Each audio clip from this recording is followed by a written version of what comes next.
Kita kemarin bahas tentang apa?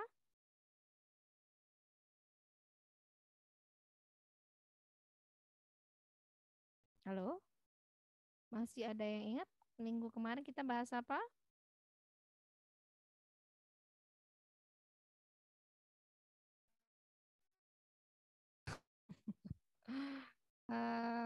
Siapa ini Gung?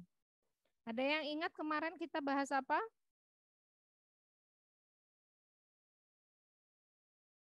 Mega, Debbie, Rita, Lisa. Kenapa Mega? Lupa. Apa? Lupa. Lupa. Ada yang masih ingat? Minggu lalu hari Rabu itu saya kayaknya masih di luar. Jadi sinyalnya tidak bagus. Kita bahas apa ya? Alright. Kalau saya cek di pertemuan di RPS di rencana perkuliahan 1 semester, Anda kita ini harusnya berdiskusi tentang bagaimana menerjemahkan berbagai tipe, berbagai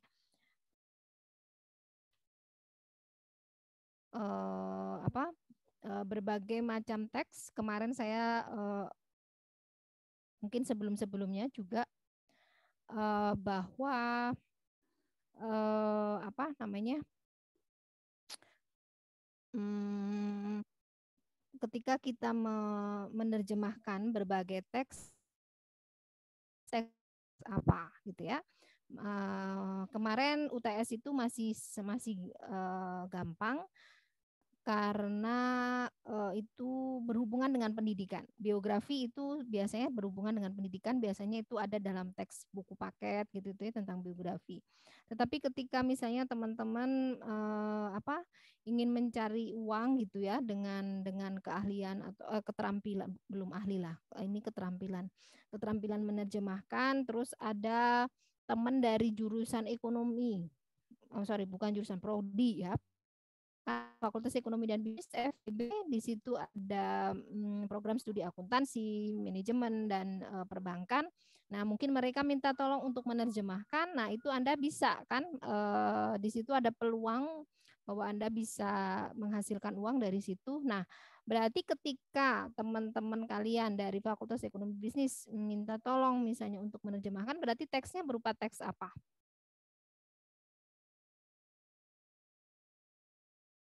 Teks tentang Ekonomi. teks tentang ekonomi, Ida, benar. Nah, ketika teks tentang ekonomi, maka kita kira-kira rujukan Anda kamus biasa atau kamus yang memang kamus yang untuk apa ya, bidang ekonomi? Ekonomi. Iya, iya. Nah, dan hati-hati ketika Anda misalnya menggunakan tools Google Translate atau web yang lain tentang penerjemahan, itu mereka biasanya kadang rada ngaco gitu. Misalnya tentang apa namanya? Jadi kalian harus hati-hati ketika ketemu kosakata tertentu tentang ekonomi. Misalnya Anda berbicara tentang inflasi atau deflasi, Anda harus paham. Jadi ketika menerjemahkan teks ekonomi, nah berarti setidaknya Anda juga harus paham ilmu tentang ekonomi. Apa yang dimaksud dengan inflasi, deflasi, misalnya gitu ya. Terus misalnya apa penyebab inflasi, apa penyebab deflasi. Nah, itu tuh harus paham juga gitu. Jadi ketika menerjemahkan si teks ekonomi ini, naturalisme bahwa teks ini memang teks ekonominya itu tidak hilang. Pertama, terus yang kedua bahwa pesan ini tidak belok gitu ya. Ya memang pesannya apa, Anda harus mentransfer pesan. Makanya ketika kita kembali ke kemarin ke definisi translation itu kan transfer the message, bukan transfer the meaning ya, tidak merubah memindahkan arti bahasa satu ke bahasa lain, tetapi pesan dari bahasa ini ke bahasa ini. Dan ini tidak mudah ya, karena yaitu tadi naturalismenya harus Anda pertahankan. Nah, oke. Kalian sudah pernah Ibu beri tugas untuk menerjemahkan teks ekonomi? Udah belum ya? Belum ya? Udah. Ekonomi udah? Udah dimasuk ke dalam Google Classroom belum? Belum ya kayaknya. Udah. Udah saya kasih ininya, roomnya. Udah. Udah, Bu.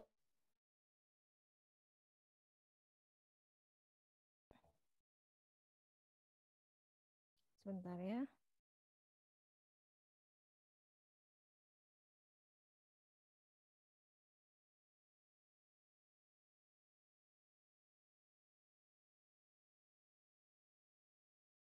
Sebentar.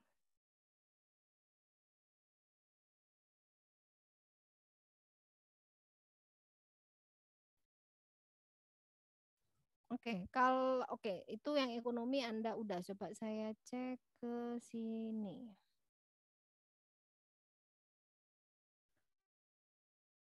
Selain ekonomi, Anda sudah latihan untuk melatih menerjemahkan teks apa lagi?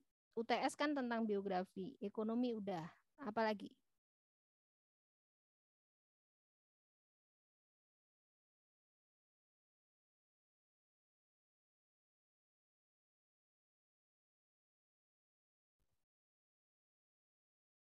Anda ini 5 apa ya? 5A, Bu. 5A ya. 5K, 5S.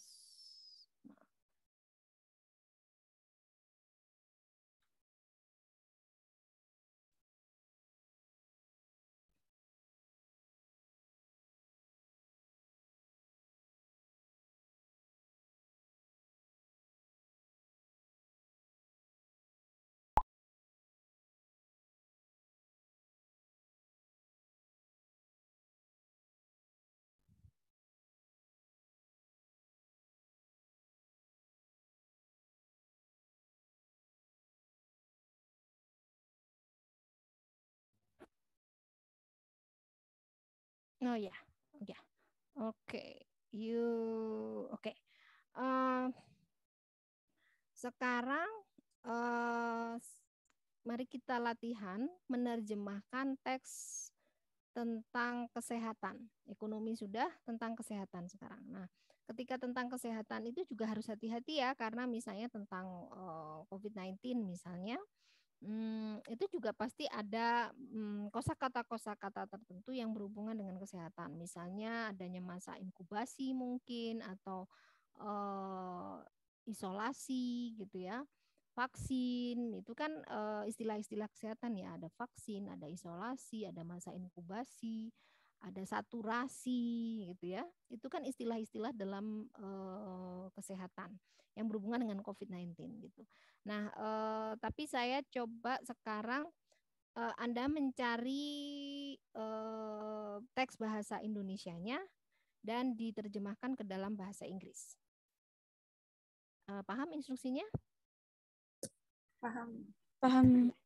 Ya, saya akan buatkan Google Classroom-nya.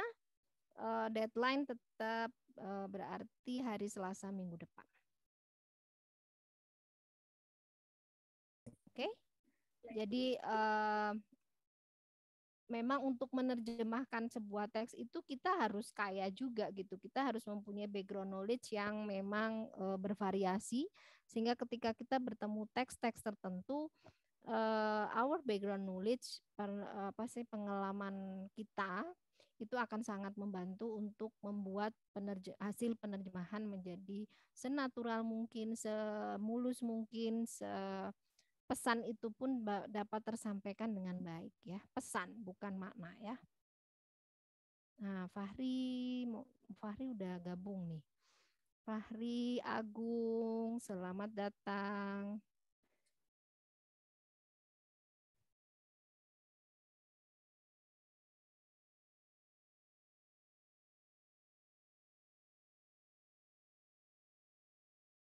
Siapa aja ini yang baru gabung?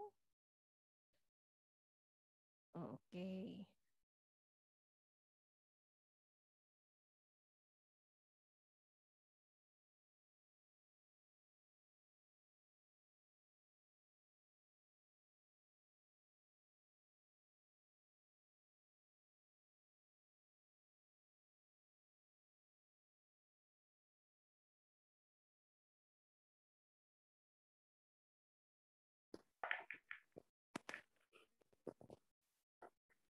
Oke, Fahri. Selamat datang. Kalau Holly itu rajin, walaupun saya tahu dia sibuk mengurus anak ya, Lil ya. Jadi Bapak siaga ya, Lil. Ya dia kalau iya apa pagi ini translation. Biasanya nanti besok tuh jam 10 Holil pasti pegang anaknya sambil kuliah. Keren, keren, keren, keren. Dan kalau theories of young learners itu nanti Holil bisa coba praktekkan. Ya maksudnya berinteraksi dengan anaknya supaya jadi kalau anak mempunyai keterampilan bilingual dari kecil itu biasanya insya Allah kedepannya menjadi anak yang polyglot gitu. Jadi dia akan lebih peka terhadap bahasa-bahasa baru gitu. Dan jadi saya ke teoris nih, ke teoris yang learners. Video yang saya berikan itu kan sebenarnya Miss Eka itu ibu dari Kinan gitu. Jadi dan Eka sebenarnya melakukan itu sebenarnya juga terinspirasi dari mata kuliah English for Young Learners waktu itu, dan kebetulan dia sempat ngajar di TK juga, terus ketemu dengan seorang psikolog ya. Nah, terus psikolog ini membawa Miss Eka untuk belajar terlebih detail lagi tentang young learner sebenarnya, bukan Englishnya, tentang perkembangan dan pertumbuhan anak, sampai dia ke Singapura untuk belajar key to learning itu.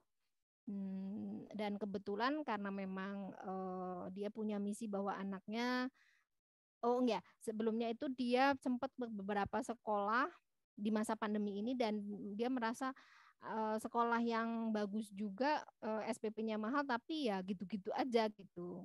Karena dia sudah pernah ngajar gitu ya. Jadi ya daripada keluar uang ya mending dia ngajar anaknya sendiri gitu. Nah, Holly mungkin dari mata kuliah yang learners nanti terbersit gitu ya, anaknya kan tumbuh tambah besar gitu. Nanti sambil ngajarin anaknya buka kursusan untuk tadi English for Young Learners gitu. Pokoknya kalau anak-anak itu based on play, play and play and play, bermain, bermain, bermain, bermain gitu.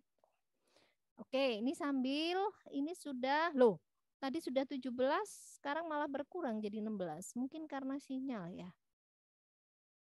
Oke deh. Instruksi tadi akan saya tulis lagi ke WA group karena ada beberapa teman yang tidak masuk dan mungkin kendala sinyal jadi keluar masuk ya. Oke, untuk instruksi tadi ada pertanyaan kah? Is there any questions about the instructions? Or everything is clear? Kenapa Ida senyum-senyum?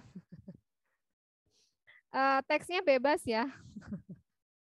Teks bebas bahasa Indonesia, and then you translate into English.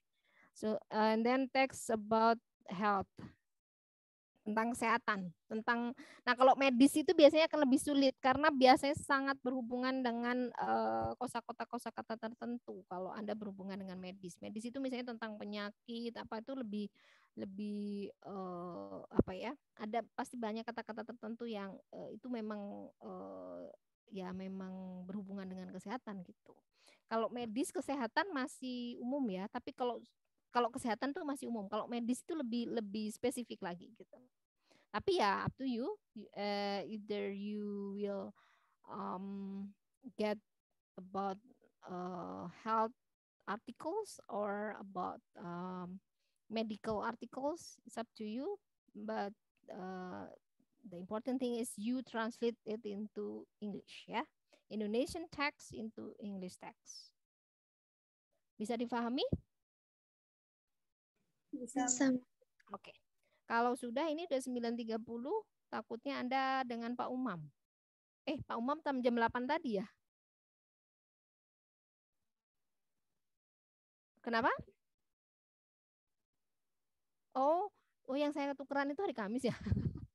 Saya ketukar-tukar. Oke, jika tidak ada pertanyaan, habis ini akan saya kasih Google Class, saya akan bikin room di Google Classroom dan akan saya screenshot dan akan saya ulangi pengumuman tugas untuk sekarang. Oke, teman-teman, again thank you. Siapa sih tadi yang sudah Fanny itu siapa ya? Vira. Siapa? Vira. Ira yang mana? Vira. Oh, Vira Yulianti. Oke. Vira, thank you for the links. Teman-teman juga thank you for your participation today. Selamat meneruskan aktivitasnya masing-masing setelah ini. Saya mohon pamit ya. Assalamualaikum warahmatullahi wabarakatuh. Waalaikumsalam warahmatullahi wabarakatuh. Waalaikumsalam warahmatullahi wabarakatuh. Thank you, Miss.